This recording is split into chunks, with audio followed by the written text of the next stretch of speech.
जब हमारा शरीर स्वस्थ होता है, हम अच्छे से खाते हैं, अच्छे से डाइजेस्ट होता है, फिर भी अचानक से अगर हमारे शरीर में कोई समस्या पैदा हो जाती है या हम अचानक से बीमार हो जाते हैं, तो उसका सबसे बड़ा कारण होती है हमारे आसपास की हवा, हमारे आसपास का वातावरण।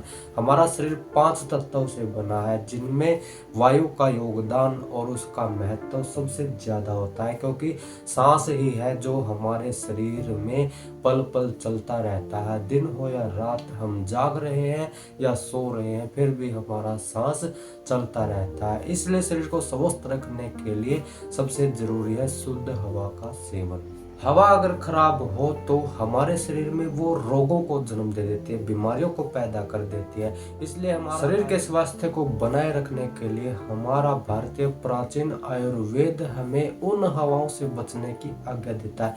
वे हवाएं कौन सी हैं, मैं आपको बताऊंगा इस वीडियो में। जानने से पहले चैनल को सब्सक्राइब और वीडियो को लाइक जरूर कर ले, ताकि स्वास्थ्य से संबंधित आयुर्वेदिक जानकारी आपको सबसे पहले मिल सके। सबसे पहले नंबर पर आती है मौसम के विरुद्ध हवा। जो हवा मौसम के विपरीत चलती है, जैसे अगर गर्मी का मौसम है और गर्मी में अगर ठंडी हवाएं चलने लगे या बारिश हो जाए और बारिश में हवा बिल्कुल ठंडी हो जाए, तो वो मौसम के विरुद्ध हो जाएगी। क्योंकि गर्मी का मौसम गर्म होता है और हवा अगर ठंडी लग रही है शरीर को, तो वो हमारे शरीर को बीमार करने के लिए पर्याप्त होती है। ऐसी हवा से हमें बचना चाहिए। अगर सर्दी का मौसम है, सर्दी के मौसम में कड़ाके की ठंड पड़ रही है और फिर भी अगर धूप में हम बैठे हैं और हवा अगर रुख बदल ले, हवा हमें गर्म लगने लगे, शरीर को गर्माहट देने लगे, तो समझ जाइए कि वो हवा हमारे शरीर को बीमार करने के लिए आई है और वो हमें बीमार करके ही छोड़ेगी। इस तरह से हमारे देश में 6 प्रकार के मौसम बदलते हैं 2-2 महीने के हिसाब से, और हर मौसम में अगर मौसम के विरुद्ध हवा चले तो आप उससे हमेशा बचिए, नहीं तो वो आपको बीमार कर देगी।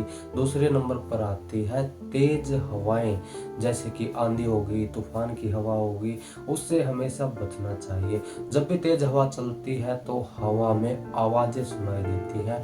हवा अपनी कर्कश आवाजें हमारे कानों तक पहुंचाती है। अगर हवा में आवाज सुनाई देती है, हवा तेज चलती है, डरावनी आवाजें हवा में आती हैं, तो ऐसी हवा से भी हमें बचना चाहिए, क्योंकि ऐसी हवा हमारे शरीर को बीमार कर देगी। हमारा आयुर्वेद हमें कहता है कि अगर हवा में धूल है या रेत उड़ रहा है, उस हवा में भी सांस लेना स्वास्थ्य के लिए लाभदायक नहीं होता, क्योंकि धूल और रेत जब हम सांस लेते हैं तो वो हमारे फेफड़ों में चला जाएगा, फेफड़ों में जाकर हमारे शरीर में वो समस्याएं पैदा कर देगा। और जिस हवा में धुआं हो, कहीं पर अगर आग लगी है और आग से धुआं निकल रहा है, वो धुआं अगर वायु के साथ मिलके हमारे सांसों तक पहुंचता है, हमारे फेफड़ों तक पहुंचता है, वो भी हमें बीमार करने के लिए पर्याप्त होता है। इसलिए हमेशा धुएं वाली हवा से बच के रहना चाहिए।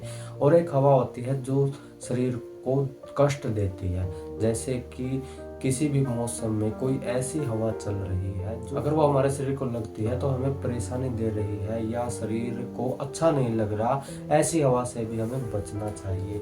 और एक हवा होती है रुक्षकर हवा। रुक्षकर हवा वो होती है जो हमारे गले को सुखा देती है। जब भी वो ऐसी हवा चलती है, शुष्क हवाएं जब चलती हैं, तो शरीर से पानी की कमी होने लग जाती है, शरीर में पानी की मात्रा घटने लग जाती है, तेज प्यास लगती है और गला बार बार सूखने लग जाता है। ऐसी हवा से भी हमें बचना चाहिए। तो ये कुछ हवाएं जो मैंने बताई, अगर आप इनसे बचकर रहेंगे तो कभी भी मौसम से संबंधित बीमारी आपके शरीर को नहीं होंगी, आप बिल्कुल स्वस्थ रहेंगे। ऐसे स्वास्थ्य से संबंधित जानकारी मैं आपके लिए लेकर आता रहता हूँ। जानकारी अच्छी लगे तो वीडियो को लाइक और चैनल को सब्सक्राइब जरूर कर ले। धन्यवाद।